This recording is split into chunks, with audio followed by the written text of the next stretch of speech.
Tucker's made the point, I'm not going to here to be Tucker's defender, but he's made the point that Maduro is culturally conservative. Who gives a shit?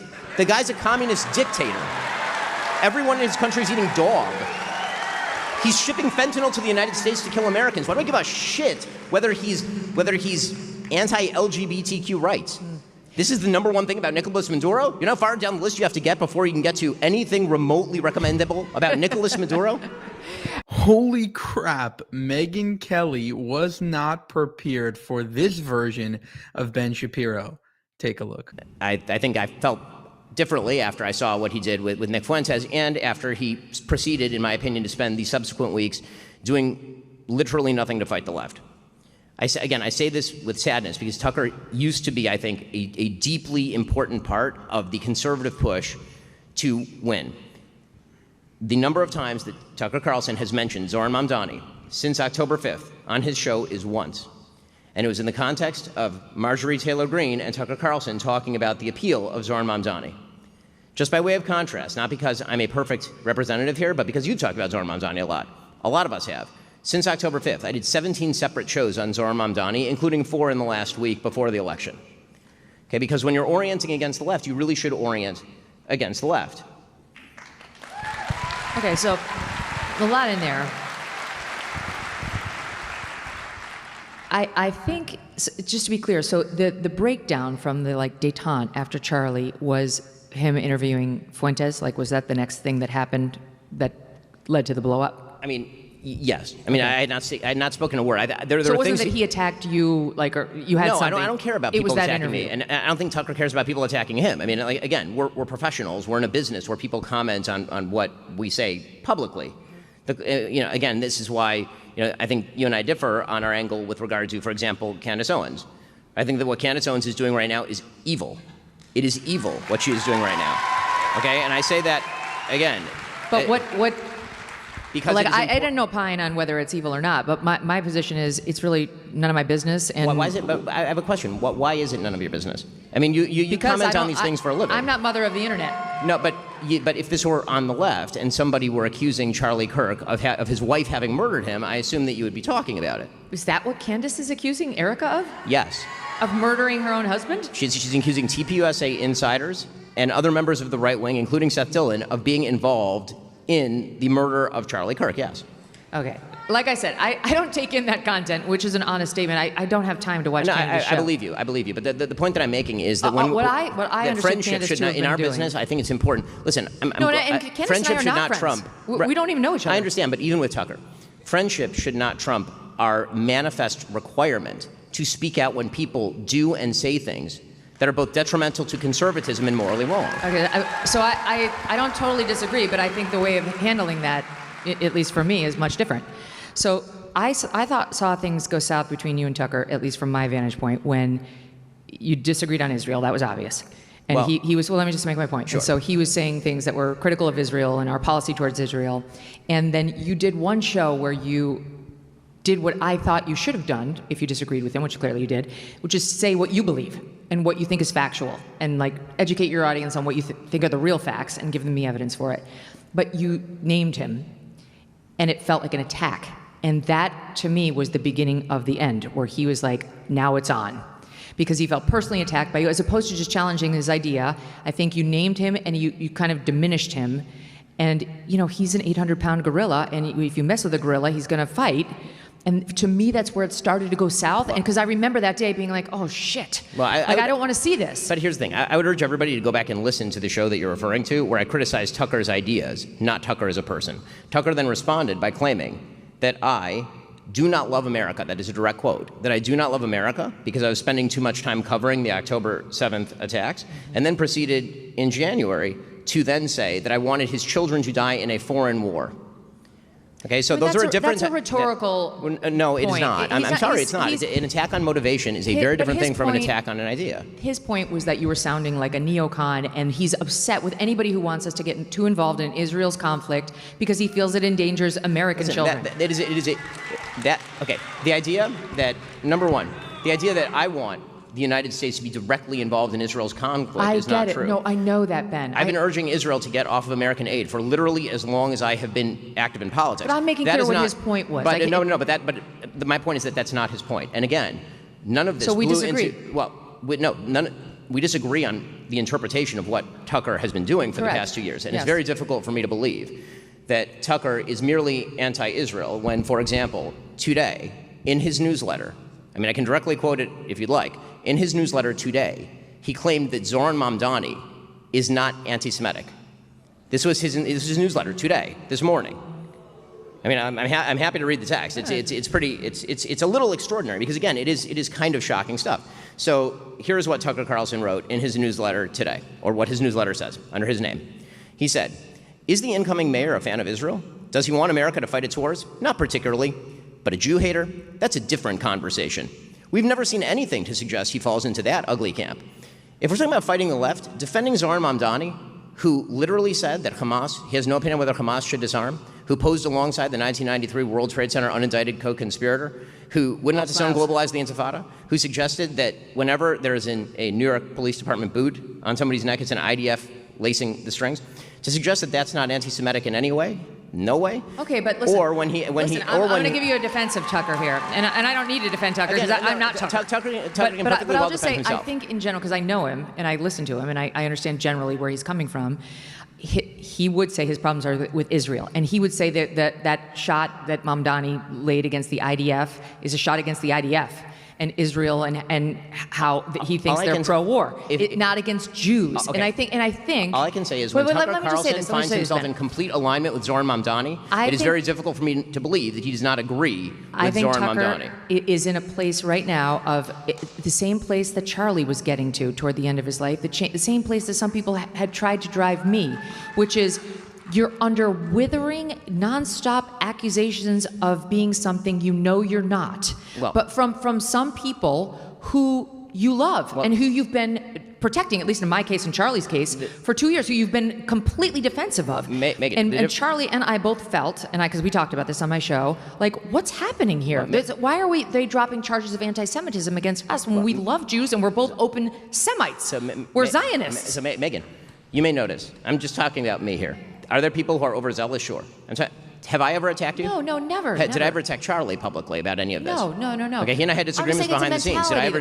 You're like, you get defensive, and I think Tucker's feeling defensive. By the way, I waited to attack Tucker until he glossed Nick Fuentes, that has nothing to do with Israel. Nick Fuentes hates Jews. I'm not saying Tucker you didn't have a right him. to go after him. I think you did what you thought was right, and you felt, and he mentioned you a few times in his interview with Nick Fuentes. He did, but again, I don't think it's about that, because if he had not mentioned me in that interview with Nick Fuentes, I still would have said something about it, because again, glossing people who are white supremacists is bad electorally on a pragmatic level.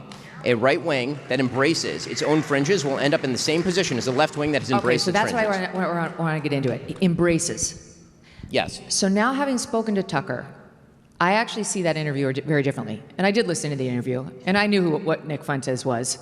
And I think he did show himself to be who he is. It wasn't his most vile stuff, but you got the feel for what this guy was.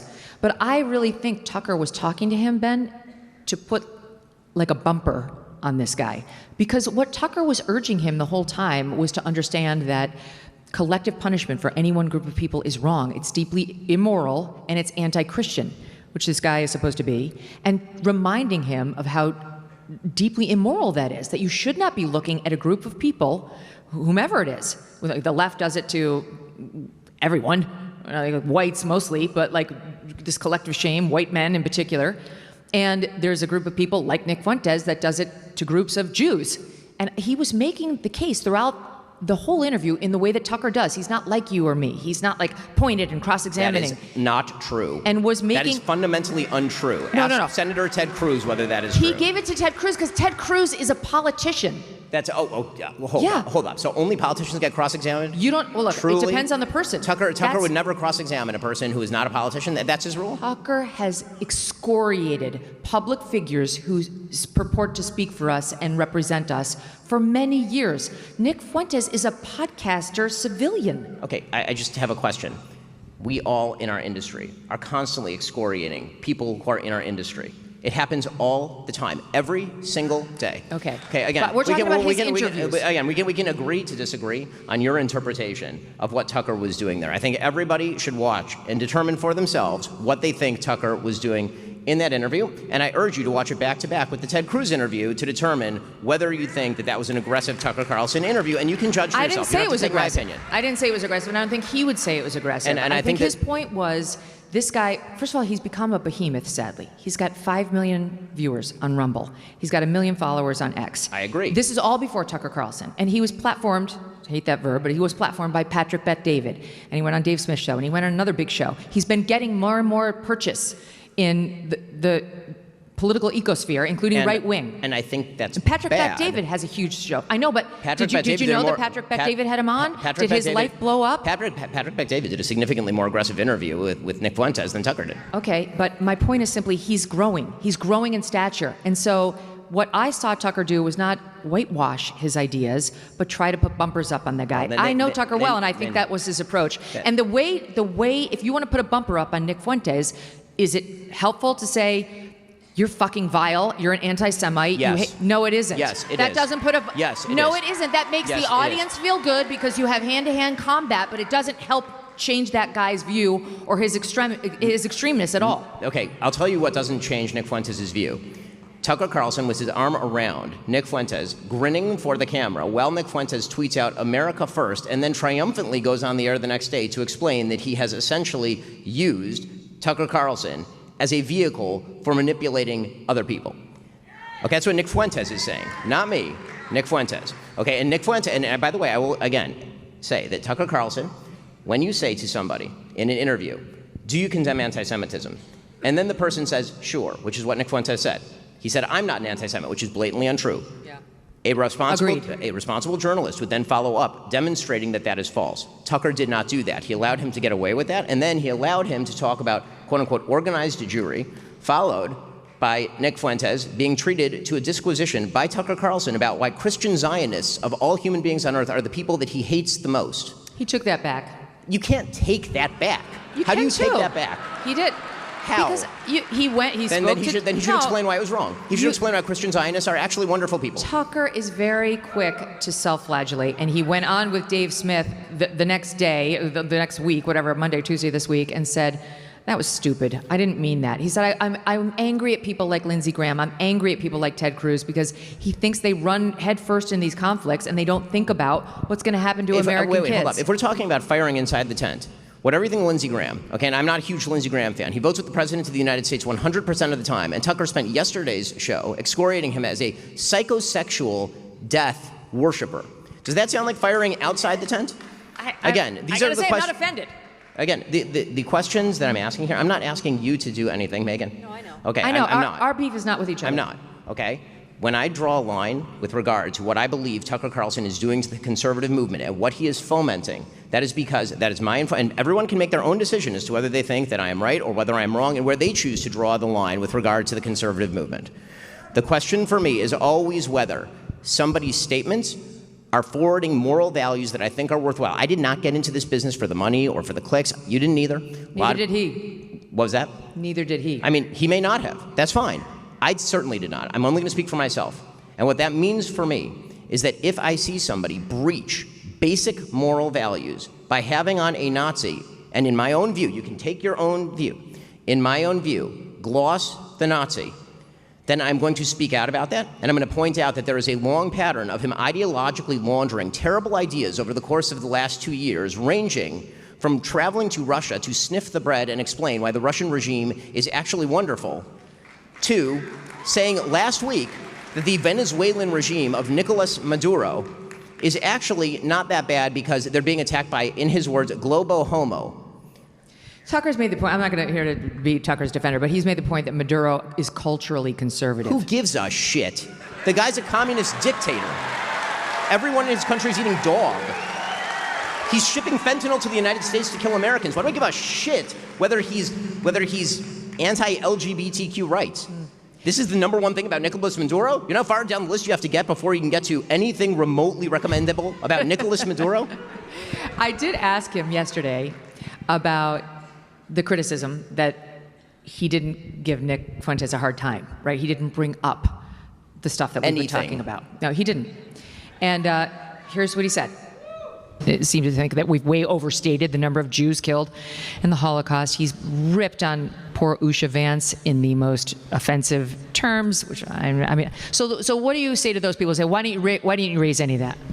You know, do your own interview the way that you want to do it. You're not my editor. Buzz off. I mean, I don't know. You want to go yell at Nick Fuentes? I'll give you his cell. Call him and go sit and yell at him and feel virtuous or whatever. That's up to you. I agree with him. By the way, I agree with him. I agree with him. He did the interview that he wanted to do for a reason. So I feel like I can make these points without attacking people who generally are on my side in fighting the deranged leftists who are killing us. But my point is, so 2 points. One, you have to define your side. You do. There are limits to the All side. the people who don't want to kill others based on their political ideology. So I would agree with that, except for the fact that, as you showed, Nick Fuentes wants to kill others based on their political ideology. He's not on my side. He's not with me. My point is that Tucker treated him as though he was on his side. And I see it differently. I think he did an exploratory interview where there was a possible attempt to put a bumper up on this guy. I think that we don't have to go over ground that we've already covered. We can agree to disagree on that, and everyone can make up their own mind after going and watching the interview yourself. There's some risk to both of you because you both have very large shows, very large audiences, and there's probably some overlap, or at least there would have been 2 years ago. So is this in any way, did you feel any reluctance to have this? If you have no influence, but you speak out a lot, then you have no influence. If you have tons of influence and you don't speak out when it's appropriate, you also really have no influence. And so for me, the question becomes, when is it important to speak out? And Megyn, you and I have been talking behind the scenes about many of these same issues for a very long time. And so you know that you've known me for a very long time. I'm pretty good at conflict, but I don't like conflict. Yeah. I really don't. You've been trying to put this one behind you guys for a long time. A very, very long time, consistently, for a very long time. In fact, for 2 years, I can read older text messages. After that initial blow-up where Tucker was suggesting I have dual loyalty and all of this, I literally texted him and I said, Tucker, we seem to have gotten crossways somehow. I would love for you to come on my show. I'd be happy to come on your show. We'll do it. And he proceeded to ghost me for 2 years. Okay, so he was not in a headspace. I didn't talk to him about this, but my assumption is he was not in the right headspace to for have 2 a years is a long time to be not in the right headspace. Well, but look at the 2 years we've had, right? Look at the 2 years. It's all related to Israel. It's all related to Israel. I do not agree. I disagree. I fundamentally disagree. He wasn't picking fights with you before the Israeli conflict. It wasn't about picking fights over Israel.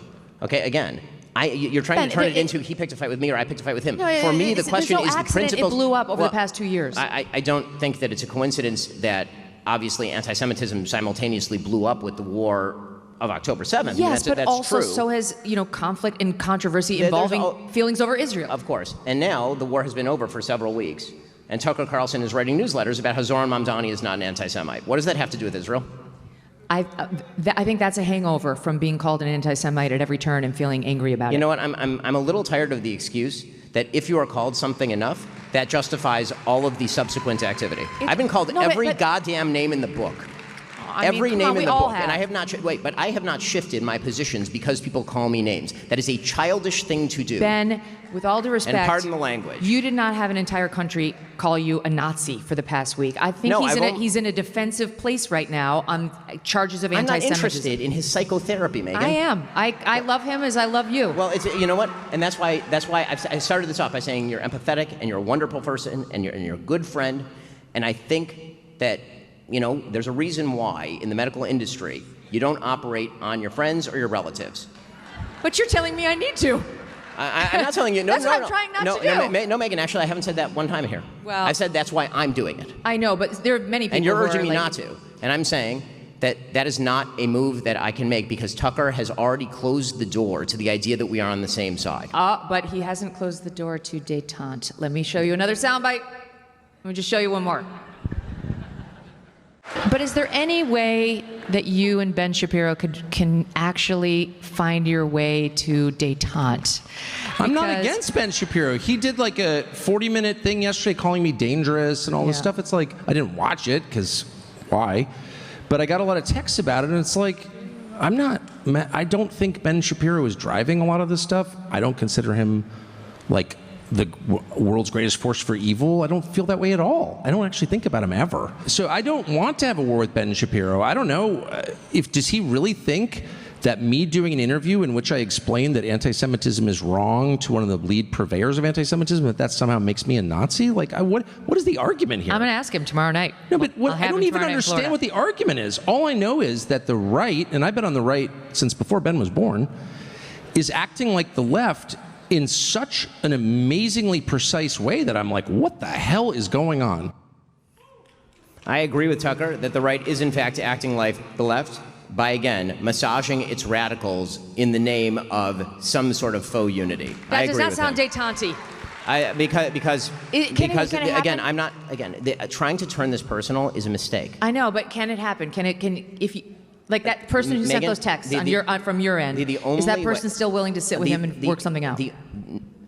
When Tucker changes his positions, then sure. Yeah, so if he does not change his positions, then no, because I'm not in politics to be friends with people. I have children, I have a wife, I have a dog, I have an extended family, and I have friends outside of this. He doesn't want to be friends with you either, Ben. It's about uniting the right so that we can fight the right enemy on the left. And Tucker is of the right, and Tucker has been fighting for a lot of these ideas for a long time, and he's changed this country fundamentally for the better. I'm not saying Tucker has never been a wonderful advocate for anything on the right, because I don't think that's true. I think in the past, he was a great advocate for many things on the right, particularly on the immigration issue, for sure. I'm saying that's not what he is doing now. I do not think he is advocating for right-wing positions. He is not conservative than I am by any stretch of the imagination on any possible issue. And when it comes to the question as to whether he is actually making the conservative movement more likely to lose by attacking inside the tent significantly more often than anyone else on the right, while simultaneously massaging, again, watch the interview, massaging the nation's leading white supremacist, I'm sorry, there's no détente with those positions. Forget about the person, there's no détente with those positions. Fair enough, fair enough. Was this a good discussion? I mean, honestly, I give you tons of credit for coming and doing this. It's such a crazy thing for me that I had him booked last night and I had you booked tonight, and then you guys wound up in this. But part of me loves that, I can talk to both of you, but part of me hates this because I don't like it. I hate it too. This idea that I'm like seeking conflict. Again, I'm not. I know. It's idea driven. I know. If the ideas are bad, I am against them. I get it. If the ideas are good, I am for them. End of story. I get it. The right is absolutely erupting, and this was, I believe, a mic drop, career-making moment for Ben Shapiro. People will remember this exchange, which was very lively, between Megyn Kelly and Ben Shapiro for a very long time, right? Ben Shapiro is drawing a line in the sand where everybody else seems to, whatever, it's okay, Fuentes, Jake Shields, you have all these Nazis in our party, not a problem. Let's just let them be. Let's let them run free, and take control of the party and hold everybody hostage to their ideas. And Ben Shapiro is like, not on my watch, regardless of the fact that Tucker may be a friend of mine, or, I might be associated with him, or, maybe Megyn Kelly, you're friends with him. We have to essentially look at what he's trying to promote. It's nothing to do with our friendship. Our friendship can be one thing. And then on the other hand, you have the future of our country. And I'm going to choose that over, I'm going to choose truth, essentially, what I truly believe, as opposed to trying to keep up this friendship with somebody that is trying to, propagate ideas that I feel are completely antithetical to what our movement is about, or what I believe the conservative movement is about, speaking as Ben Shapiro. And I don't know. I think that he did a great job here. Now, I will say that accusing Candace Owens, he did slip up there a little bit. He should have made it clear that she didn't explicitly say that Eric Kirk was, killed Charlie Kirk. In fact, she actually hinted at that multiple times, but didn't actually go ahead and say it. So there, I would back up a little bit. But overall, I think he did a great job. I think Megyn is sort of caught up in the middle, and she doesn't want to offend either side. But I mean, her defense kind of backfired because, again, Ben Shapiro, listed an insane amount of facts, and he brought receipts. He was like, listen, I watched that interview. I saw what he said. Oh, I saw this text message. I saw the email. I saw the newsletter. So don't call me crazy when I say that Tucker is a problem, because he's made it very clear that he stands with very dangerous political ideologies. Let me know what you guys think on this debate. I think he did an incredible job. So kudos to Ben Shapiro. I hope he continues. He's doubling down and tripling down on this sort of anti-Nazi position. And, he's the only one with the balls to do it. And we ride at dawn. We ride at dawn with Ben Shapiro. Many people texted me, oh, he's losing relevancy. No. He's not losing relevancy. And I think a lot of people trying to say like, oh, he's an old school Republican. He's a nobody. Why is everybody talking about him? Why is everybody trying to rebut him? Even in the Nick Fuentes Tucker interview, half the time they were talking about Ben. And so, listen, you can say that he's a nobody, but I think he is a somebody. And I think that he will, be very effective in combating this very dangerous rise on the right. For more, subscribe to the channel. If you want to help us make more of these videos, you can go to buymeacoffee.com/JewishUncensored. And one other thing, notice how her crowd, not his crowd, this is a Megyn Kelly event, is applauding him, is clapping for him at almost every time he was bashing Tucker, bashing the Fuentes and Candace, the audience erupted. So that's another thing to note. Again, thank you for watching, and I'll see you in the next one. If you believe in what we do here over at Jewish Uncensored, consider supporting us in a few different ways. You can support us monetarily by going to buymeacoffee.com/JewishUncensored. You can also go to our new merchandise store, IsraelUncensored.com, where we just dropped a bunch of new merch.